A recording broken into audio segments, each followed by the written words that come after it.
আর মাত্র কয়েকদিন বাকি, তারপরেই শুরু হতে চলছে ফুটবল বিশ্বকাপের ধরম মহরম। এবারের বিশ্বকাপে অংশ নেবে বিশ্ব ফুটবলের দুই মহাতারকা ক্রিস্টিয়ানো রোনালদো এবং লিওনেল মেসি। ক্রিস্টিয়ানো রোনালদো পর্তুগালের দলের হয়ে খেলবেন, অপরদিকে লিওনেল মেসি খেলবেন আর্জেন্টিনা দলের হয়ে। তবে এবারের বিশ্বকাপ কার হাতে উঠবে এই নিয়ে চলছে জল্পনা কল্পনা। দুই দলই দল সাজাচ্ছে তাদের সর্বোচ্চটা দিয়ে। লিওনেল মেসি ইতোমধ্যে একবার বিশ্বকাপের স্বাদ পেয়ে গেছেন, অপরদিকে ক্রিস্টিয়ানো রোনালদো এখনও বিশ্বকাপের স্বাদ পায়নি। তাই তো এবার শেষ বিশ্বকাপে ক্রিস্টিয়ানো রোনালদো তার দলকে বিশ্বকাপে এনে দিতে চাইবেন। তো চলুন এবার দেখে নেওয়া যাক কোন দলের একাদশ শক্তিশালী। প্রথমেই দেখে নেওয়া যাক ক্রিস্টিয়ানো রোনালদোর পর্তুগাল দলে কে কে আছে, তাদের একাদশ কেমন। পর্তুগালের বিশ্বকাপ স্কোয়াড 2026 ভয়ঙ্কর দল নিয়ে আসছে ক্রিস্টিয়ানো রোনালদো। ফুটবল বিশ্বের অন্যতম জনপ্রিয় দল পর্তুগাল, যে দলে আছে ইতিহাস, আবেগ, প্রতিভা আর অসংখ্য তারকা। হ্যাঁ বন্ধুরা, আজ আমরা কথা বলবো 2026 বিশ্বকাপের পর্তুগালের স্কোয়াড নিয়ে। ক্রিস্টিয়ানো রোনালদোর হয়তো শেষ বিশ্বকাপ এটি, আর সেই কারণেই পুরো ফুটবল বিশ্ব তাকিয়ে থাকবে পর্তুগালের দিকে। তরুণদের গতি, মিডফিল্ডের জাদু আর আক্রমণের আগুন, সব মিলিয়ে এবারের বিশ্বকাপ জয়ের বড় দাবিদার হতে পারে পর্তুগাল। তো চলুন দেখে নেওয়া যাক 2026 বিশ্বকাপের পর্তুগালের স্কোয়াড। পর্তুগালের গোলকিপারের মূল দায়িত্ব থাকবে দিয়াগো কস্তার হাতে। বর্তমান সময়ে সবচেয়ে প্রতিভাবান গোলকিপারদের একজন দিয়াগো কস্তা। তার রিফ্লেক্স, পেনাল্টি সেভ এবং বল পাসিং স্কিল পর্তুগালকে অনেক শক্তিশালী করেছে। বড় ম্যাচে শান্ত থাকা তার সবচেয়ে বড় গুণ। দিয়াগো কস্তার সহকারী গোলকিপার হিসেবে থাকবে জো সা। অভিজ্ঞ এই গোলকিপার যে কোনো সময় দলের ভরসা হতে পারেন। ইংলিশ ফুটবল খেলার অভিজ্ঞতা তাকে আরও পরিণত করেছে। এছাড়াও আরও দুইজন এক্সট্রা গোলকিপার হিসেবে থাকবে রুহি সিলভা এবং রিকার্ডো ভেলো। ব্যাকআপ হিসেবেও এই দুইজন পর্তুগালের গোলপোস্টে যথেষ্ট নিরাপদ। পর্তুগালের ডিফেন্স সামলাবেন Ruben Dias, Joao Cancelo, Nuno Mendes, Diogo Dalot, Nelson Semedo. পর্তুগালের ডিফেন্স লাইনের নেতা রুবেন দিয়াস। তার ট্যাকল, পজিশনিং আর নেতৃত্ব পুরো দলকে আত্মবিশ্বাস দেয়। নুনো মেন্ডিসের গতি আর স্কিল, এই দুইয়ের মিশলে নুনো মেন্ডিস বর্তমানে বিশ্বের সেরা লেফট ব্যাকারদের একজন। এছাড়াও আরও কিছু ডিফেন্ডার তাদের রিজার্ভে রয়েছে ডিয়াগো ডালোট, নেলসন সামেদো, গনসালো, রেনেটাও বাগিয়া, তোমাস আজুরজিও। এই ডিফেন্স লাইনে আছে অভিজ্ঞতা এবং তরুণদের দুর্দান্ত মিশ্রণ। পর্তুগালের মিডফিল্ড সামলাবেন ব্রুনো ফার্নান্দেস। পর্তুগালের মিডফিল্ডারের হৃদয় বলা হয় ব্রুনো ফার্নান্দেসকে। তার এক একটি পাস মুহূর্তেই ম্যাচের রং বদলে দিতে পারে। এছাড়াও দুর্দান্ত গোল করে থাকেন তিনি। ব্রুনো ফার্নান্দেস ছাড়াও রয়েছে বার্নার্দো সিলভা। বার্নার্দো সিলভার ড্রিবলিং আর বল কন্ট্রোল সত্যিই অসাধারণ। ছোটো ছোটো পাসে তিনি পুরো ডিফেন্স ছিন্নভিন্ন করে দিতে পারেন প্রতিপক্ষ দলের। বিতিনহা। মিডফিল্ডে বিতিনহার শান্ত খেলা পুরো দলকে ব্যালেন্স দিবে পর্তুগালকে। এছাড়াও রয়েছে জো নেভিস। তরুণ এই মিডফিল্ডারকে ভবিষ্যতের সুপারস্টার মনে করা হচ্ছে। বর্তমানে ফুটবল বিশ্বকাপের অত্যন্ত শক্তিশালী মিডফিল্ডার ধরা হয় এই পর্তুগাল দলকে। এছাড়াও এই চারজন ব্যতীত রুবেন নেভেস এবং স্যামুয়েল কস্টা থাকবেন বেঞ্চ লাইনে বসে। ডিফেন্সিভ মিডফিল্ডে এই দুইজন আরও শক্তি বাড়াবে পর্তুগাল দলকে। পর্তুগালের অ্যাটাকিং ফুটবল হিসেবে থাকবেন সবচেয়ে বড় নাম বিশ্ব তারকা ক্রিস্টিয়ানো রোনালদো। ক্রিস্টিয়ানো রোনালদো, এখন আসি আমরা এই নামটিতে, যাকে নিয়ে কোটি কোটি মানুষের আবেগ ক্রিস্টিয়ানো রোনালদো। হয়তো এটি হবে তার শেষ বিশ্বকাপ, কিন্তু বয়স বাড়লেও গোল করার ক্ষমতা এখনও আগের মতোই ভয়ঙ্কর। রোনালদো চাইবেন কেরিয়ারের শেষ বিশ্বকাপে ইতিহাস গড়তে। তিনি কি পারবেন? আপনাদের কি মনে হয়? কমেন্টে জানিয়ে যান। রোনালদোর সহকারী অ্যাটাকিং পজিশনে থাকবেন রাফায়েল লিও। রাফায়েল লিওর গতি আর স্কিল যে কোনো ডিফেন্সের জন্য দুঃস্বপ্ন। গোল করে থাকেন দুর্দান্ত। এছাড়াও রয়েছে জিও ফেলিক্স। জিও ফেলিক্সের ক্রিয়েটিভিটি এবং টেকনিক ম্যাচের মোড় ঘুরিয়ে দিতে পারে যে কোনো মুহূর্তে।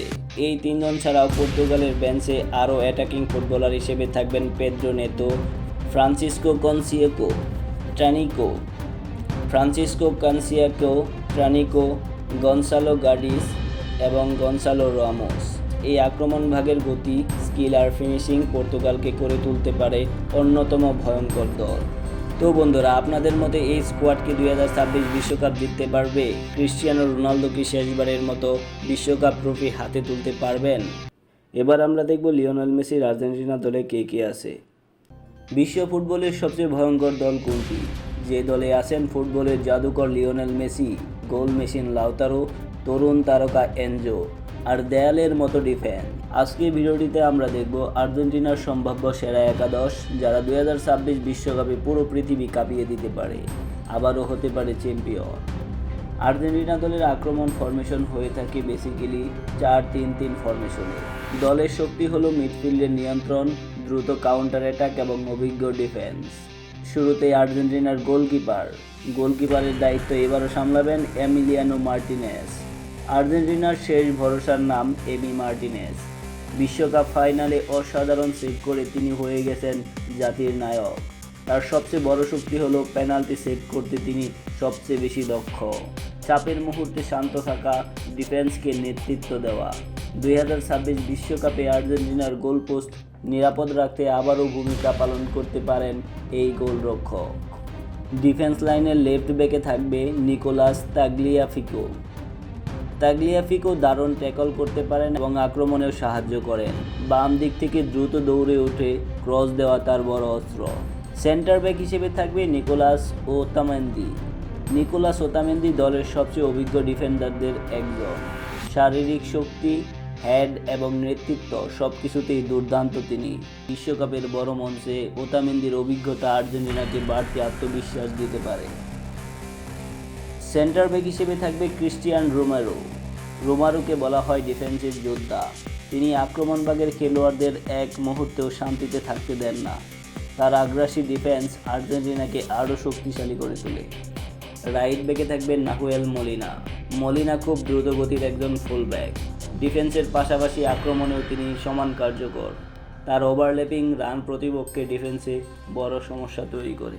আর্জেন্টিনার আসল শক্তি আসলে মিডফিল্ডের দায়িত্ব সামলাবেন রদ্রিগো ডিবলকে বলা হয় মেসির বডিগার্ড। তিনি পুরো মাঠ জুড়ে দৌড়ান এবং দলের এনার্জি ধরে রাখেন। ডিফেন্স ও আক্রমণের মাঝে সেতুবন্ধন তৈরি করাই তার মূল কাজ। ডিপলের সাথে থাকবে অ্যালেক্সো ম্যাকঅ্যালিস্টার অসাধারণ পাস দিতে পারেন। খেলার গতি নিয়ন্ত্রণ এবং আক্রমণ সাথে তার জুড়ি নেই। মিডফিল্ডে তার উপস্থিতি পুরো দলকে ভারসাম্য দেয়। এছাড়াও আরও একজন থাকবে এনজো ফার্নান্দেজ আর্জেন্টিনার ভবিষ্যৎ সুপারস্টার যাকে বলা হয়ে থাকে। তরুণ হলেও তার খেলার পরিপক্কতা অবিশ্বাস্য। লং পাস, ভিশন এবং শট সব মিলিয়ে তিনি আধুনিক ফুটবলের সম্পূর্ণ মিডফিল্ডার। আর্জেন্টিনার আক্রমণভাগ হচ্ছে বিশ্বের সবচেয়ে ভয়ঙ্কর ত্রয়ী একাদশ। হুলিয়ান আলভারেজ, লাউতারো মার্টিনেজ, সঙ্গ দিবেন লিওনেল মেসি। হুলিয়ান আলভারেজ সবসময় গোলের খোঁজায় থাকেন। তার প্রেসিং এবং দ্রুত রান প্রতিপক্ষের ডিফেন্সকে ভেঙে দেয়। ভবিষ্যতে তিনি আর্জেন্টিনার প্রধান স্ট্রাইকার হতে পারেন। লাউতারো মার্টিনেজ একজন নিখুঁত ফিনিশার। বক্সের ভিতরে সামান্য সুযোগ পেলেই গোল করতে পারেন। তার আক্রমণাত্মক মানসিকতা আর্জেন্টিনার সবচেয়ে বিশাল শক্তি। যার কথা না বললে নয়, তিনি হচ্ছেন বর্তমান ফুটবল বিশ্বের সবচেয়ে বড় সুপারস্টার লিওনেল মেসি, ফুটবলের রাজা। মেসি শুধু একজন খেলোয়াড় নন, তিনি একটি আবেগ। ড্রিবলিং, পাস, ফ্রি কিক, গোল সব কিছুতেই অসাধারণ। যদি 2026 বিশ্বকাপ তার শেষ বিশ্বকাপ হয়, তাহলে পুরো দল চাইবে তাকে আবারও ট্রফি উপহার দিতে। আর্জেন্টিনার সবচেয়ে বড় শক্তি কি? আর্জেন্টিনা দলের সবচেয়ে বড় শক্তি হচ্ছে অভিজ্ঞতা প্লাস তরুণ প্রতিভার সংমিশ্রণ।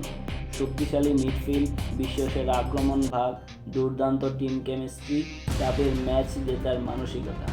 তবে এই সকল সত্ত্বেও এই দলের বেশ কিছু দুর্বলতা রয়েছে। সেটি হচ্ছে কিছু খেলোয়াড় বয়সে বেড়ে যাচ্ছে, ডিফেন্সে গতি সমস্যা হতে পারে। মেসির উপর অতিরিক্ত নির্ভরতা এই দলকে কিছুটা হলেও পিছনে নিয়ে যেতে পারে। তবে সঠিক পরিকল্পনা থাকলে এই দল আবারও বিশ্বকাপ জিততে পারে। আপনাদের মতে 2026 বিশ্বকাপে আর্জেন্টিনার সবচেয়ে গুরুত্বপূর্ণ খেলোয়াড় কে হবে? তো কোন দল 2026 বিশ্বকাপে চ্যাম্পিয়ন হতে পারে? ক্রিস্টিয়ানো রোনালদোর পর্তুগাল নাকি আবারও লিওনেল মেসির আর্জেন্টিনা?